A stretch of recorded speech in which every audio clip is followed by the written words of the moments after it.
Vamos a continuar con nuestra serie que comenzamos ya 2-3 semanas atrás. Vamos al tema número 4, gloria al Señor, de una fe que da seguridad. Amén, hermanos. Así es que vamos a abrir en Efesios capítulo 2, verso 8.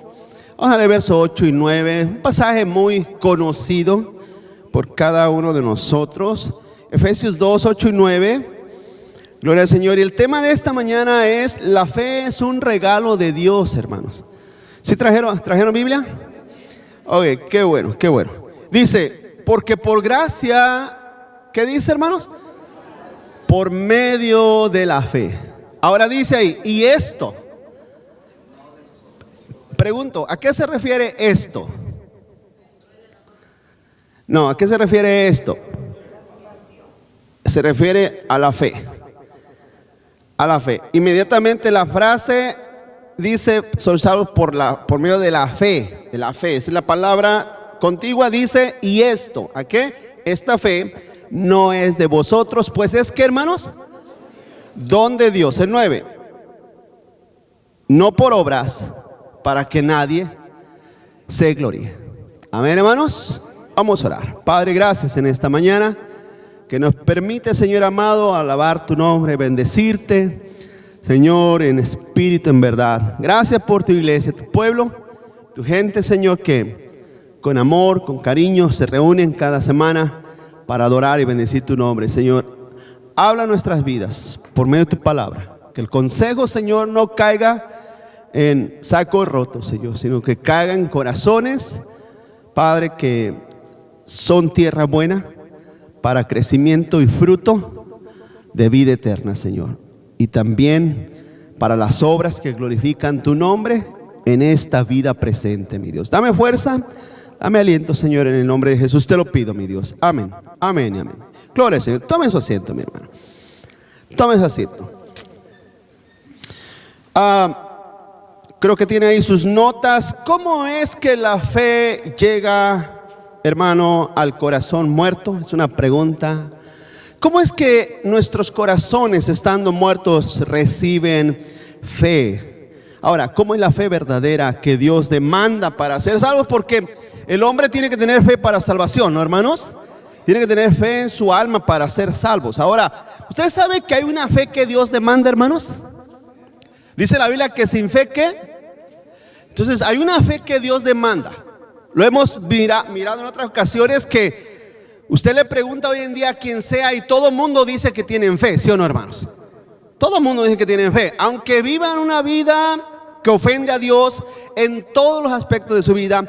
Pero en realidad Dios en nuestras vidas nos ha demandado una fe específica. Ese es el punto de esta mañana. Es una fe específica, una fe singular, particular, individual.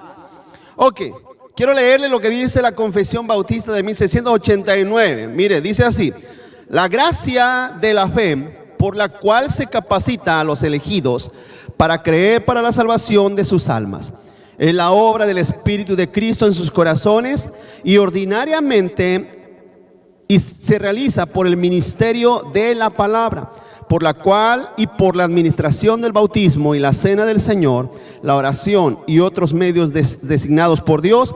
Esa fe, ¿qué dice? Aumenta y se fortalece. ¿Sí? Así es que nuestra fe, la fe que Dios ha puesto en nuestros corazones por obra de su Espíritu y por obra de la palabra de Dios, tiene que ser, hermano, cultivada para que esa fe crezca, aumente.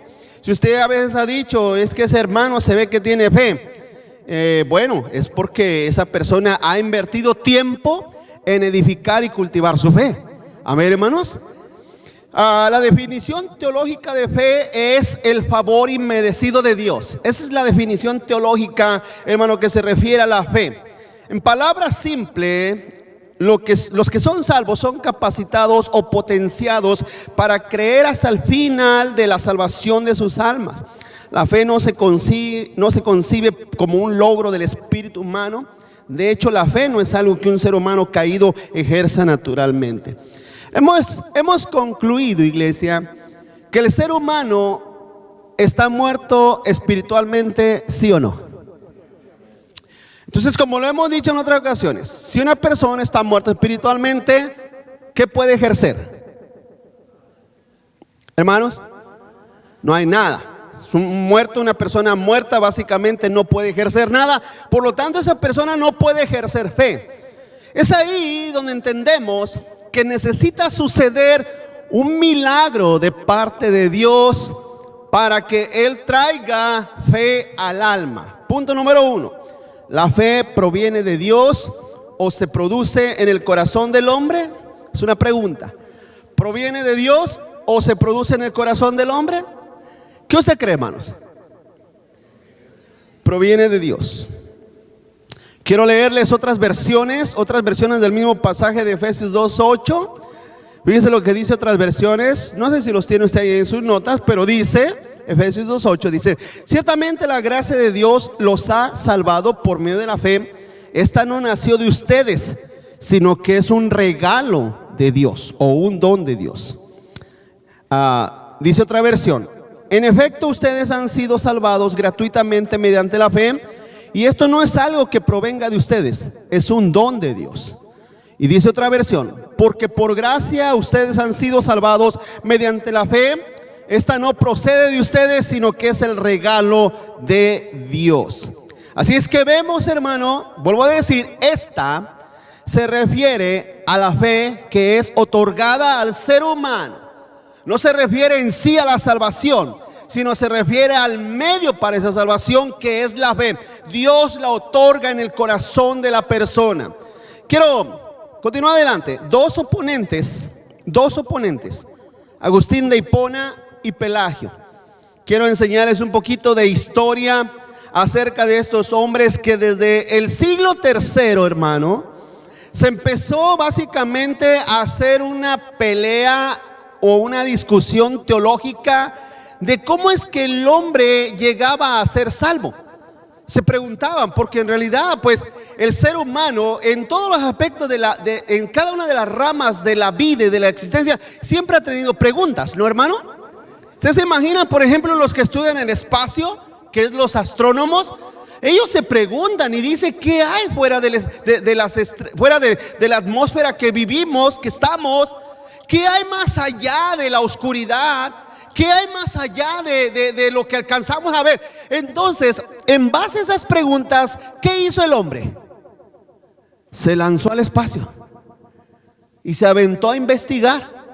Y hoy en día, hoy por hoy, el ser humano conoce, hermano, y ha mirado y ha conocido cosas que están miles y miles y miles de kilómetros de distancia de aquí. ¿Cómo? A través de telescopios, a través de sondas que mandan hacia el espacio. El hombre ha investigado en base a preguntas. ¿Por qué? ¿Cómo es que eso es así? El ser humano, Dios lo ha hecho en esa inteligencia, en base de esa inteligencia. Pero déjame decir una cosa: en cuestiones espirituales, el hombre no pregunta. Al hombre Dios lo tiene que llamar. Dios te tiene que llamar. Ahora vemos que estos hombres, estoy hablando de Agustín de Hipona y Pelagio, se preguntaron: bueno, ¿cuándo es cuando sucede la salvación del ser humano? Por ejemplo, Agustín, ese teólogo del siglo III, como les decía, el mejor teólogo después de Pablo, estudioso de las Escrituras, que dejó escritos teológicos invaluables. ¿Esos puntos están en sus notas, hermanos? ¿Sí los tienen? Ok, qué bueno. Este hombre, Agustín, expandió el conocimiento de las doctrinas paulinas y los evangelios. O sea, estos hombres, hermano, dieron más fuerza y más empuje a todo lo que la palabra de Dios nos había enseñado. Pelagio es el creador de lo que se conoce pelagianismo. Este fue un monje inglés que acuñó la idea del libre albedrío, hermano. Si usted se pregunta, ¿quién inventó la idea o el pensamiento del libre albedrío? Fue este hombre llamado Pelagio. Antes de eso, escúcheme, antes de este hombre en el siglo III, no había ningún vestigio, o sea, no había ningún escrito que alguien dijera o se preguntara: ¿el hombre tiene libre albedrío? Nadie. Hasta que apareció este monje y él en su idea, en su pensamiento, empezó a darle al ser humano el derecho de libre albedrío, por así decirlo. Entonces el hombre tiene libre albedrío, dijo Pelagio. Continuó, pensaba que el humano por mérito propio podía llegar a santificarse al grado tal que podía vivir en perfecta santidad y libre de pecado absoluto. Fíjese, esa era la idea de Pelagio. La idea de Pelagio era que el hombre por su propio poder, su propia fuerza, podía llegar a ser santo y perfecto. Pregunto, iglesia, ustedes que son una iglesia que se las gasta y todo se lo sabe y lo que no lo inventan, déjenme hacer una pregunta. ¿Podemos realmente nosotros llegar tan santos que nunca pequemos? Pero Pelagio pensaba que sí. Estaba mal, dice. En realidad sí. Porque la pregunta es ¿cómo? Ahora, usted sabe que de esa ideología de Pelagio, surgió lo que se conoce como los monasterios, de los monjes que se separan, hermano, a conventos, a lugares apartados, para no contaminarse con el pecado, porque ellos decían que podían lograr una santidad y una perfección tal que podían, hermano, dejar de pecar voluntariamente. Se ha descubierto en conventos, allá en un apartadísimo, en donde no existe nada, que hay vestigios de pecado y de personas, hermano, plagueadas con maldad. Déjeme decir una cosa, ¿sabe por qué? Porque el pecado está en nosotros y está y va a donde quiera que vayamos. Ok, Pelagio pensaba que el humano, bueno, ya se lo dije, también él creía, me refiero a Pelagio, también él creía que Adán y Eva ya eran mortales antes de pecar.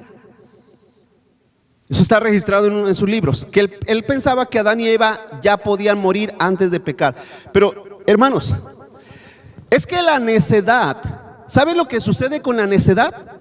Que te lleva a negar lo que está escrito. Esa es la necedad. Una persona necia, tú le puedes abrir la Biblia. ¿Alguna vez usted ha discutido con un testigo de Jehová? Le abre usted la Biblia y le dice, mira lo que dice aquí, Jesús es eterno. No, no es cierto. O sea, la necedad te lleva a negar la palabra de Dios. Pelagio era un hombre necio, hermanos. Él decía que Adán y Eva ya podían morir antes de pecar. Pregunto, hermano, ¿no acaso Dios les dijo si comen de ese árbol morirán? Entonces, entendamos que estas personas, hermano, iban en contra de lo escrito, de la palabra de Dios. Y ese es el problema hasta el día de hoy de gente que siguen con la misma mentalidad y siguen con el mismo pensamiento. ¿No existe libre albedrío? Sí existe, porque yo puedo ejercer mi libre albedrío. O sea, son personas que se encajan en algo tan, ¿cómo se pudiera decir? En algo tan irreal. Porque debe ser una cosa, hermano. ¿Alguna vez usted ha encontrado la palabra libre albedrío en la escritura? No existe. La pregunta es ¿cómo se puede hacer una doctrina de una palabra que no existe? Es solamente un concepto que la persona se forja. Pelagio lo hizo. Ok, en cierta ocasión Agustín oró así.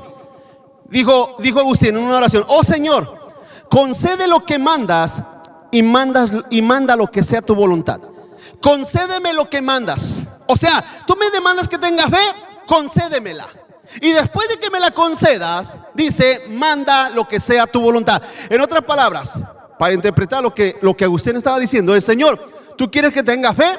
Dame fe. ¿Tú quieres que viva en fe? Dame esa fe para yo poder vivir en fe. ¿Está entendible eso, hermano? Pero entonces Pelagio se enojó. Pelagio se enojó, hermano, y él replicó diciendo que si Dios es justo, él jamás demandaría algo del humano que el humano mismo no pueda producir. Porque allí también entra un punto muy importante, hermanos, que dijo el Señor Jesucristo en una ocasión: porque el Hijo del Hombre a los que quiere da vida. ¿Sabe?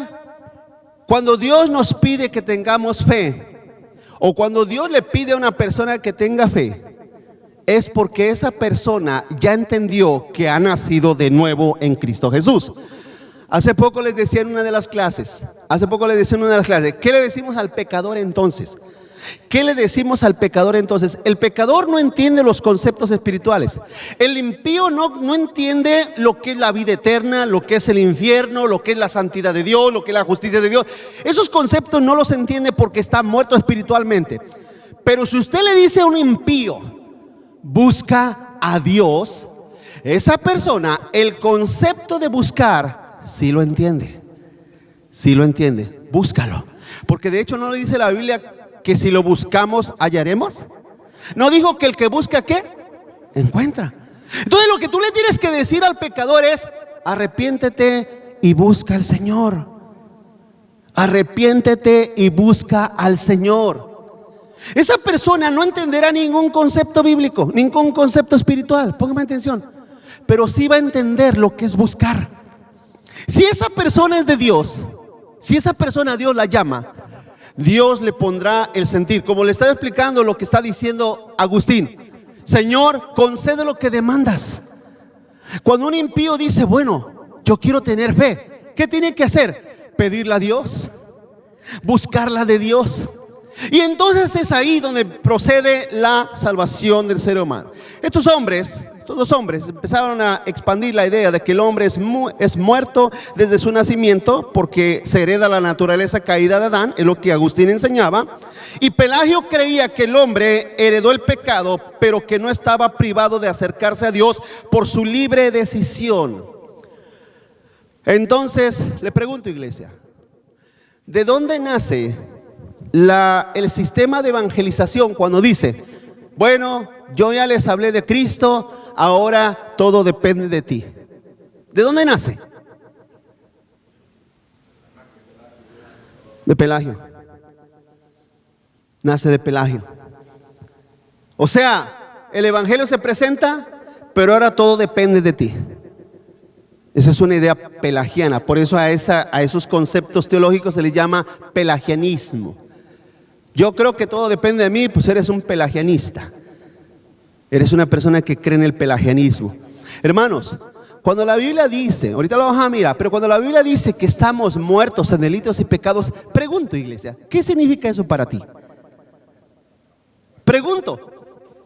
Hermano, ¿cuál es su platillo favorito? ¿Los chilaquiles, las enchiladas, el mole? ¿Las papas fritas? ¿Los viste? Pregunto.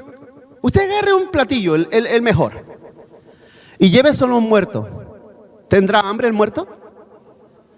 Prenda una lámpara de esas de, no sé, de 20,000 lúmenes. Son lámparas poderosas. Póngasele en la cara a un muerto. ¿El muerto verá la luz? ¿El muerto olerá el entorno donde estamos? Escúcheme, la Biblia dice que estamos muertos en delitos y pecados. ¿Pero qué hace el necio? ¿Qué hacen los pelagianos? No es cierto, no, ¿cómo cree? Yo también tengo que decidir aceptar a Cristo. Son pelagianos. Esa es la idea, el concepto pelagiano, hermano. Y le estoy enseñando esto para que usted vaya entendiendo por qué se tratan de dar a entender que una persona no puede venir a Cristo cuando diga, yo quiero. No. No es cuando tú quieras. Ahora, si usted dice, pero pastor, yo quiero entregarme a Cristo. ¿Por qué ha sido eso? Porque Dios te llamó. ¿Se recuerda con Lázaro? ¿Dónde estaba Lázaro? Imagínese Lázaro, oye, ya muerto. Imagínese Lázaro, oye, María, Marta, vayan y llamen a Jesús. No, yo quiero entregarle mi vida. Lázaro estaba. ¿Quién lo llamó? Jesús. Lázaro, ven fuera. ¿Qué sucedió con Lázaro? Vino. Todos nosotros éramos unos Lázaros, hermanos. Algunos 4 días de muertos, algunos otro poquito más, pero todos éramos unos Lázaros. Si no hubiera sido por el llamamiento del Señor que nos dice, ven, nosotros nunca hubiéramos podido llegar. ¿Se recuerda cómo era nuestra vida? Lo he dicho muchas veces. ¿Cómo era nuestra vida? Nuestra vida era una vida perdida y extraviada, ¿sí o no, iglesia? Postrados ante ídolos que no tienen vida, que no proveen ninguna clase de vida. Éramos idólatras, éramos mentirosos. Bueno, la lista no terminaría. No terminaríamos aquí pintar las paredes de todo lo que éramos. Pero en cierto momento de nuestra vida el Señor nos dijo, ven, y nosotros vinimos. Pero el pelagiano dice, no, allá los muertos tienen que decidir entregarle su vida a Cristo Jesús. Hermano, si hay algo incoherente es eso. Si hay algo incoherente es eso. Discúlpeme la expresión, pero eso es incoherencia. Eso es no pensar bien. Ok, ¿a quién confirma las Escrituras? De los dos, de Pelagio y de Agustino, de Agustín y de Pelagio, ¿a quién de los dos confirma las Escrituras? Génesis 6.5, sígame conmigo, Génesis 6.5. Son pasajes, vamos a ver pasajes que hemos visto ya quizás, hermano, pero creo que es importante porque quizás hay personas que nunca los han leído, no saben que están ahí, o quizás usted no lo sabía, y si lo sabe quizás se le olvidó subrayarlo la última vez, y ahorita va a tener la oportunidad. ¿Lo tiene conmigo?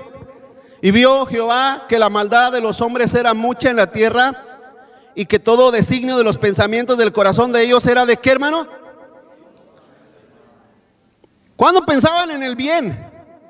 Ahora, ¿cuándo pasó esto? Esto fue un tiempo antes del diluvio.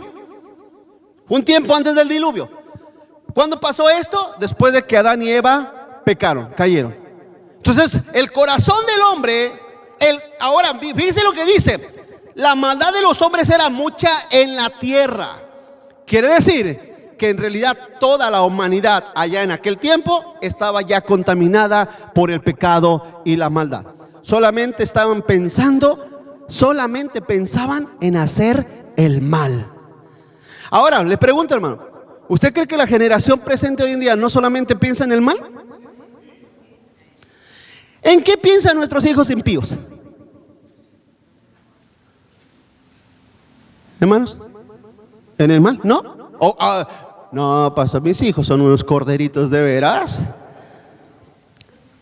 Nuestros hijos, nuestros parientes, nuestros compañeros de trabajo, todo nuestro entorno sin Cristo solamente piensan en el mal. Invitas a alguien, no, es que tengo una pachanga ese día, es que tengo una fiesta ese día, no es que es el día de mi cumpleaños, no es que, siempre están solamente pensando en lo terrenal y en la maldad, hermanos. Entonces, desde Génesis 6.5 hasta ahorita, la humanidad es la misma. Ezequiel 11, 19 al 20. Vamos a Ezequiel 11, verso 19. Fíjense lo que dice el Señor: y les daré un corazón y un espíritu nuevo pondré dentro de ellos. Fíjense, hermano. Y les daré un corazón y un espíritu nuevo pondré dentro de ellos. ¿Por qué? Porque el que tenían estaba muerto e inclinado hacia el mal. Dice: y les daré un corazón de carne. ¿Sí está? No, perdón. Y quitaré el corazón de piedra del medio de su carne y les daré un corazón de carne, para que anden en mis ordenanzas y guarden mis decretos y los cumplan, y me sean por pueblo y yo sea a ellos por Dios. Ahora, déjame decir una cosa: para que eso se haga realidad, ¿qué tiene que suceder? Nacer de nuevo.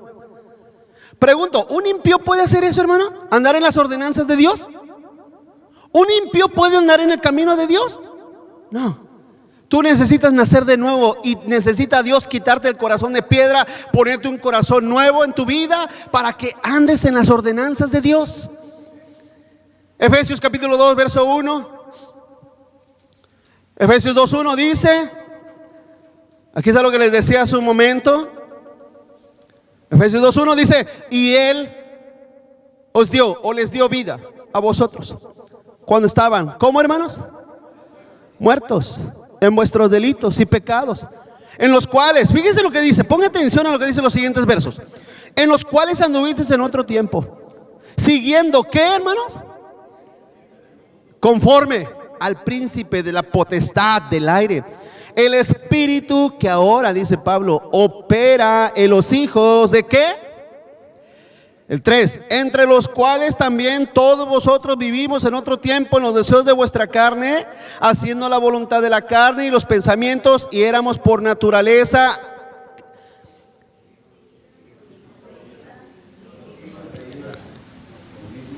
Hermano, ¿no dice el mundo que todos somos hijos de Dios? Hermanos, ¿verdad que el mundo dice que todos somos hijos de Dios, sí o no? ¿Qué dice el católico? Todos somos hijos de Dios. ¿Qué dicen los testigos sin Jehová? Todos somos hijos de Dios. Todos somos hijos de Dios, dicen ellos, pero no es cierto, dice que eran hijos de ira. Alejados de los planes de Dios, sin Dios en este mundo. Así vivíamos, muertos espiritualmente. Entonces, la palabra que es la luz, tú se la pones a una persona, como te estaba explicando hace un rato, se la pones a un impío, como alumbrarlo con la poderosa luz, lo alumbras el rostro y la persona no mira, no entiende, su pensamiento está embotado, su corazón está entenebrecido, porque está muerto espiritualmente. Continúa adelante. La Biblia nunca habla de libre albedrío, más bien responsabilidad humana. La Biblia no habla de un libre albedrío, nos habla de una responsabilidad humana, que son diferentes, hermanos. Diferentes. El primer término del libre albedrío da a entender que el hombre tiene capacidad de responder al momento que él lo decida. ¿Sí? Eso, el libre albedrío dice, pone en actividad tu libre albedrío. En otras palabras, te toca a ti decidir. Te toca a ti decidir. Imagínense, vuelvo a decir, vamos al panteón, vaya al cementerio y traiga un muerto, tráigalo aquí y diga, pastor, yo ya lo traje, ahora le toca a él decidir. ¿Podrá él decidir? No. Es lo que dice la Escritura. Un muerto espiritualmente no tiene ese libre albedrío porque está muerto espiritualmente. Y el segundo da a entender que el hombre es solo responsable de sus actos independientemente si los entiende o no. Ahora, el hecho de que una persona está espiritualmente muerto no significa que está privado de los aspectos naturales humanos. Por ejemplo, le voy a dar un ejemplo. El ser humano, usted se fija que hay personas que no conocen a Dios, pero que son sumamente responsables en su trabajo, en su familia y en los aspectos de su vida. Hay personas que no conocen a Dios, pero son generosos, son personas bondadosas, son personas que lo que se conoce filántropos. Esas personas, sin importar su condición, aún así son responsables de sus actos y de sus hechos, hermanos. Porque la paga del pecado es ¿qué? Muerte. Continúa adelante. ¿Cómo es el orden de la salvación? ¿Cómo es el orden de la salvación? Eso se lo explicaba hace poco. 3 pasos. En 3 pasos se lo voy a explicar. ¿Cómo es el orden de la salvación? En primero, el nuevo nacimiento. ¿Qué le dijo Jesús a Nicodemo? Si no nacieres de nuevo, no podrás entrar al reino de los cielos. Amén, hermanos. Primero se necesita el nacer de nuevo. Ahora, ¿quién efectúa el nuevo nacimiento? El Espíritu de Dios. El Espíritu de Dios, como se lo explicaba hace poco en una clase, ¿qué usa para dar nuevo nacimiento en la vida? El Evangelio, la palabra. Por eso cuando nosotros, ¿cuántos aquí quieren que sus hijos sean salvos, hermanos? Su familia, ¿cuántos aquí quieren a su familia que sea salva? Tú sabes que la única manera de que ellos lleguen a la vida eterna es predicándoles el Evangelio. No hay ninguna otra manera, ninguna otra forma, más que predicarles el Evangelio de Jesucristo. Así es que el Espíritu de Dios usará el Evangelio para que llegue al corazón de las personas. En segundo, la fe. Lo que estamos hablando en esta mañana, la fe. Cuando el Espíritu de Dios te da nueva vida, un nuevo nacimiento, lo primero que pone en tu vida, en tu alma, quiero que entienda esto, no es amor, no es paciencia, no es conocimiento, no es entendimiento, no. Lo primero que el Espíritu de Dios pone en tu vida es fe. Porque de la fe es donde brota todas las otras cosas. El amor, como le decía la semana pasada, el amor tiene que surgir de una fe genuina. El conocimiento tiene que surgir de una fe genuina. La fe es el árbol frutal donde se producen todos los frutos espirituales de nuestra vida, iglesia. Si una persona no tiene fe en su alma, por eso es que una persona, pregunto, cuando un cristiano que va a la iglesia carece de amor, carece de paciencia, carece de entendimiento, carece de conocimiento, carece de ánimo, carece de perseverancia, cuando no se manifiestan esa clase de frutos en la vida de la persona, es porque quizás no tiene una fe genuina. Porque la fe genuina, hermano, dijo el Señor Jesús que es como una semilla ¿de qué? De mostaza, pero después crece. Asimismo, la fe en nuestras vidas es lo primero que el Espíritu de Dios te pone en tu vida. Cuando te hace nacer de nuevo, cuando entiendes el Evangelio, cuando entiendes que te vas a ir al infierno, que te vas a ir a la condenación eterna, pero que solamente tu salvación o el perdón de tus pecados y la salvación de tu alma está en Cristo. Y dice: Señor Jesús, perdóname de mis pecados y dame vida eterna. En ese momento el Espíritu de Dios que te hace nacer de nuevo, lo primero que deposita en tu alma es fe. Fe. Y esa fe empieza. Ahora, esa fe necesita ser cultivada para que crezca. Amén, hermanos. Porque cuando plantamos un árbol, ¿qué es lo que hacemos? Lo cuidamos, ¿verdad? Para que crezca. Así lo mismo. En tercer lugar, viene la justificación. Cuando estoy hablando de estos términos, nuevo nacimiento, fe y justificación, no estoy hablando de términos separados por tiempo. No estoy hablando de términos separados por tiempo. No, pues el hermano ya nació de nuevo, pero aún no tiene fe. Ya mero le llega la fe. Ya después de a los 3 años, el hermano pues ya tiene un poquito de fe y quizás para el año que viene le llega la justificación. No estoy hablando de eso. Estoy hablando de 3 cosas que suceden inmediatamente, instantáneamente en el momento que la persona nace de nuevo. Primero es nuevo nacimiento, fe y después justificación. Porque todo aquel que cree en el Señor tiene ¿qué? Todo aquel que cree tiene vida eterna. Fíjense que dice tiene, ¿en qué tiempo? Presente. Tiene, no dice tendrá, tiene vida eterna. Entonces en el momento que la persona nace de nuevo, por el medio del poder del Espíritu de Dios, el Señor trae fe, el Espíritu, y inmediatamente en ese momento sus pecados, todos sus pecados, dígalo conmigo, todos, pasados, presentes y futuros, todos sus pecados son perdonados. Y esa persona instantáneamente es justificado delante del Padre. ¿Por qué? Por cuanto puso en Cristo su confianza. Amén, hermanos. Por cuanto ha creído en Jesús, en ese momento es perdonado, justificado en lo absoluto. Ya en ese momento su alma, su ser está librado de cualquier juicio eterno. ¿Por qué? Porque ha sido justificado por Cristo. Continúa adelante. La regeneración, la fe y la justificación proviene solo de Dios, hermano. Solo de Dios. ¿Qué hace el hombre? ¿Qué hace el hombre? Trata de justificarse por sus propias obras, ¿sí o no, hermano? ¿Cuántos alguna vez aquí llegaron a pensar que por ser buenos iban a ir al cielo, hermanos? Usted se fija, por ejemplo, entre los impíos paganos estos, los artistas. Se acaba de morir Chepe, ¿verdad? José se acaba de morir. ¿Sabe lo que dice la gente? ¿Qué cree que dice la gente? ¿Ah?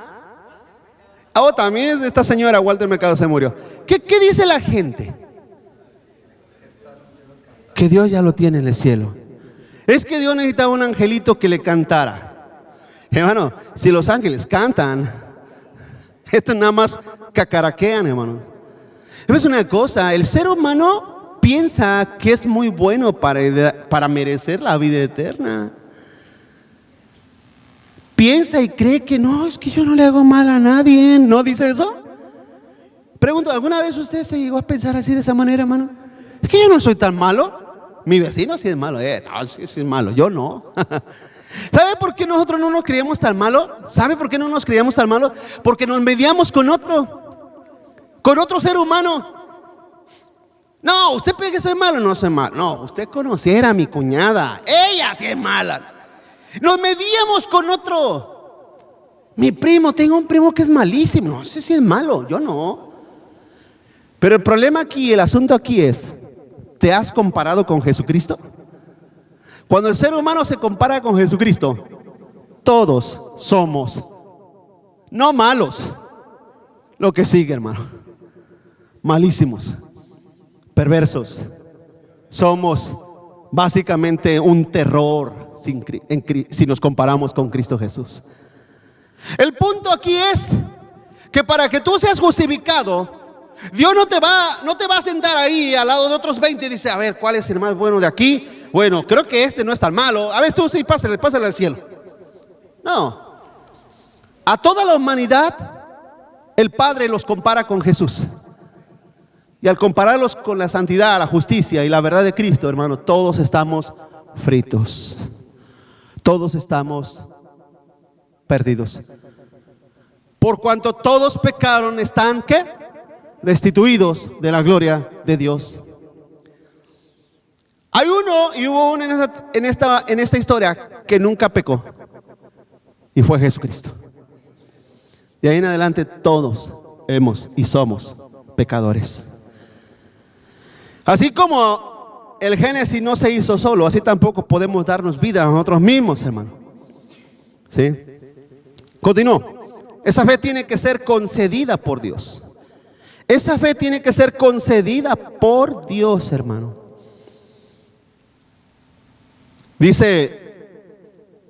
Dijo el Señor, por eso he dicho que ninguno puede venir a mí si no le fuere dado del Padre. Juan 6, 40 y 44. Entonces por eso le dije que nadie puede venir a mí a menos que el Padre me lo entregue. Nadie puede venir a mí si el Padre no lo trae. Nadie.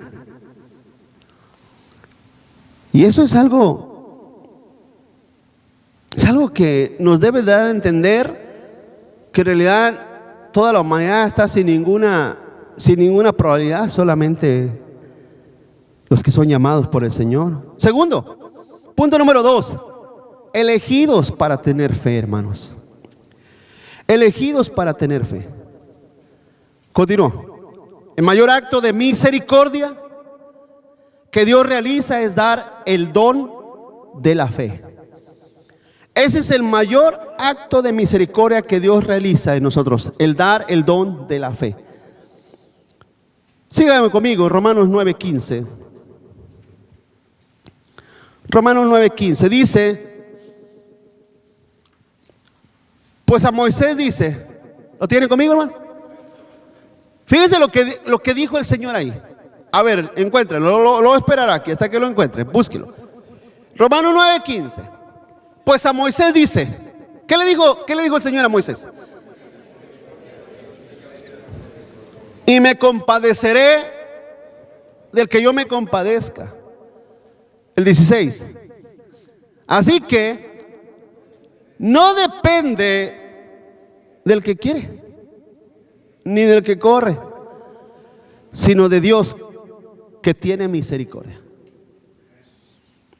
¿Lo apuntó bien, hermanos? Entonces pregunto, ¿depende de nosotros? ¿Depende de mí entregarle mi vida a Jesús? Es de aquel que Dios tenga misericordia. Así es que quiero que entienda esto, hermano. ¿Cuántos aquí creen que están en Cristo Jesús? Pregunto, ¿no ha sido la misericordia de Dios? Ha sido la bondad de Dios. Porque otros contemporáneos nuestros, y me refiero quizás a compañeros o familia nuestra, ¿cómo nosotros hemos sido apartados a la vida eterna y ellos, muchos de ellos, dejados? Ahora usted dirá, pero ¿por qué Dios hace eso? Simple y sencillamente porque Dios es el dueño de todo, hermanos. Amén. ¿Cuántos aquí saben que yo tengo una casa? Y tengo mis propiedades ahí. ¿Sí saben eso? ¿Usted sabe que usted no tiene ningún derecho de decirme lo que yo puedo hacer con lo mío? O yo puedo llegar a su casa y decir, hermana, ¿sabe qué? Mire, hermana, saque ese sillón que está feo, sáquelo, tírelo. ¿Puedo hacer eso, hermanos? O llegar yo a su casa y sacar un fósforo y echarle lumbre al comedor. ¿Puedo hacer eso? No los escucho muy convencidos, hermanos. Bueno, si usted dice que sí, dígame dónde. Pregunto, ¿puedo hacer eso? Entonces, ¿en qué sentido el ser humano puede decirle a Dios lo que él tiene o lo que él puede o no puede hacer? Esa es otra de las distinciones de la doctrina o de las enseñanzas de Agustín a las enseñanzas de Pelagio. Pelagio decía que el ser humano tiene el poder y tiene en su vida la decisión de acercarse y buscar a Dios. Cuando dice ahí claramente que no depende ni del que quiere ni del que corre, sino ¿quién? De Dios que tiene misericordia. Pregunto, hermanos, ¿acaso no Pelagio era un tremendo hereje? Por eso el libre albedrío es una herejía, porque nació de un hereje, nació de alguien que negó las escrituras. Decía Pelagio, no, está bien, somos pecadores, pero no tanto, porque nosotros sí podemos estirar la manita y agarrarnos de la fe en Dios. Imagínese, hermano, una persona muerta, pero la mano se le mueve todavía. Pregunto, cuando el cuerpo se muere todo, ¿no?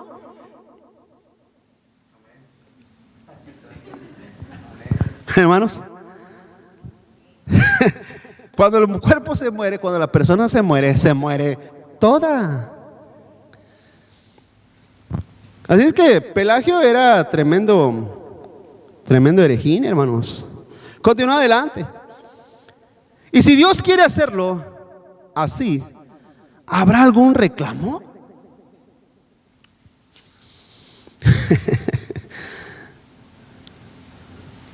Romanos 9:14 dice: ¿qué pues diremos?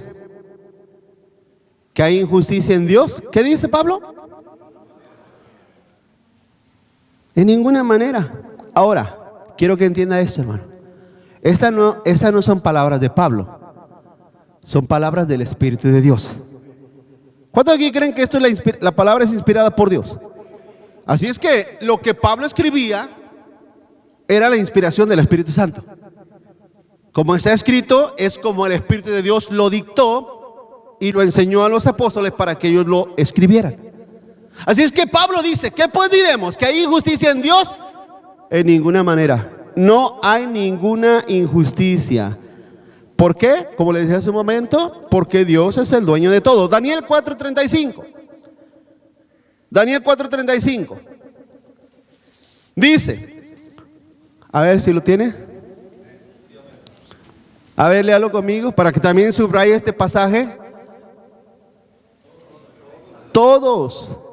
¿Cuáles son todos, hermanos?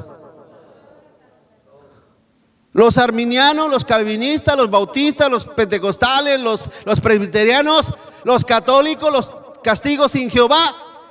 Todos los habitantes de la tierra son considerados como ¿qué? Y Él hace según su voluntad en el ejército del cielo y en los habitantes de la tierra, y no hay quien detenga su mano y le diga: Señor, ¿qué estás haciendo? Qué tremendo, hermanos. Qué tremendo. Yo siempre he dicho que en realidad, hermano, ante Dios tenemos que guardar silencio. Silencio. Créamelo, que nuestro máximo estatus de sabiduría en nosotros como cristianos es jamás cuestionar a Dios en su palabra, hermanos. Y no se lo digo, escúcheme, quiero que note bien. Hay otros predicadores que usan no cuestiones a Dios, pero para sacarte un provecho a ti. No cuestiones al profeta de Dios, ¿sí o no? No cuestiones al ungido de Jehová, ¿sí o no dicen eso? No cuestiones al hombre de Dios. Déjame decirte una cosa. Yo no te estoy diciendo eso. Yo te estoy diciendo, no cuestiones la palabra de Dios. Dios hace lo que quiere con todo, hermanos, en los habitantes de la tierra. Y dice ahí, y lo hace según su voluntad, en los que hay en la tierra, en los cielos. Fíjense, hace lo mismo con los ángeles, hace lo mismo con los habitantes de la tierra, y no hay quien lo detenga. Continúa adelante. Bueno, le voy a leer ese pasaje de otra versión. Antes de continuar, quiero leer ese pasaje, ese mismo pasaje de otra versión. Dice: ante ti nada podemos hacer los que vivimos en la tierra. Tú haces lo que quieres con los ejércitos del cielo y con los habitantes del mundo. Nadie puede oponerse a ti ni hacerte ningún reclamo. Qué tremendo. Eso, bueno, no sé, para mí es muy fácil entenderlo porque yo sí creo en la soberanía de Dios. Creo que Dios es soberano. Y básicamente Él nos puede mandar a todos al infierno y Él sigue siendo el mismo Dios. Amén. Oye, pregunto, ¿usted cree que las almas que están en el infierno, no muchas de ellas están reclamando? Hermanos, están reclamando, algunos, a los otros no, pero hay muchos que están reclamando. Pregunto, ¿eso conmueve a Dios? Dios sigue siendo el mismo Dios adorado y amado por su gente, exaltado por sus ángeles. Ese es el Dios que predicamos y que creemos, hermanos. Continúa adelante. La predestinación es la elección que Dios hace para que creamos, hermanos. Quiero que entienda esto. Dios te elige para que creas, no porque creíste. Dios te elige para que creas, no porque creí. Porque, ¿saben? Hay Pelagio tenía una idea. Hace poco se lo explicaba en una de las clases. Pero él creía. ¿Cuántos aquí saben que Dios es omnisciente? ¿Qué significa eso? Que Dios todo lo sabe. Dios es eterno. ¿Sabe qué significa Dios es eterno? Que para Él el pasado, el presente, el futuro, Dios está en todo momento. Entonces decía Pelagio que Dios miró hacia el futuro y dijo: ok, a ver, ahí en Bakersfield, fulano, mengano, sultano, este otro, van a creer en mí. Como los estoy viendo desde aquí que van a creer en mí, entonces los voy a escoger para que sean salvos. Hay gente que tiene esa idea y se plantea esa idea. Pero eso va también en contra de las Escrituras, hermanos. Vamos a 1 Pedro capítulo 1, verso 2.